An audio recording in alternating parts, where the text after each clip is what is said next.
بھول گیا کہ میرے اندر روحانی وجود بھی ہے اور اس کا تعلق ذات باری تعالیٰ کے ساتھ ہے۔ اس نے سمجھا کہ میں بس حیوان ہوں، نرا حیوان ہوں، اپنے اس وجود کی اصل حقیقت ہی سے بے خبر، غافل۔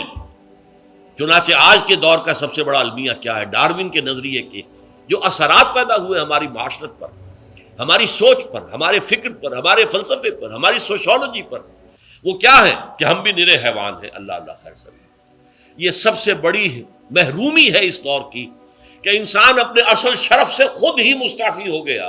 ہمارا کوئی وجود ہے ہی نہیں روحانی وغیرہ، روح کسے کہتے ہیں ہم نہیں جانتے، بس یہ جسم ہے۔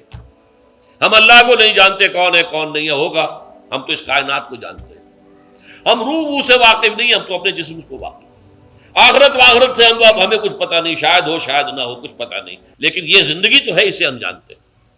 یہ ہے آج کے انسان کا سب سے بڑا المیہ، اور یہ ہے ماس اسکیل کے اوپر ارتداد، ذہنی طور پر مرتد ہو چکے ہیں انسانوں کی عظیم اکثریت مرتد ہو چکی ہے۔ یہ ہے در حقیقت کہ روزہ جو ہے اس پروگرام کو آ کر ریورس کرتا ہے۔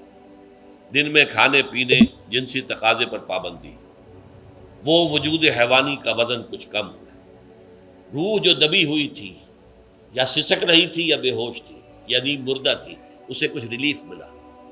اب اس کے اوپر قرآن مجید کے تیرے ضمیر پہ جب تک نہ ہو نزول کتاب، گرہ کشاہ نہ رازی نہ صاحب کشاف، ہمارے دلوں کے اوپر بارش ہو رہی ہو انوار قرآنی کی۔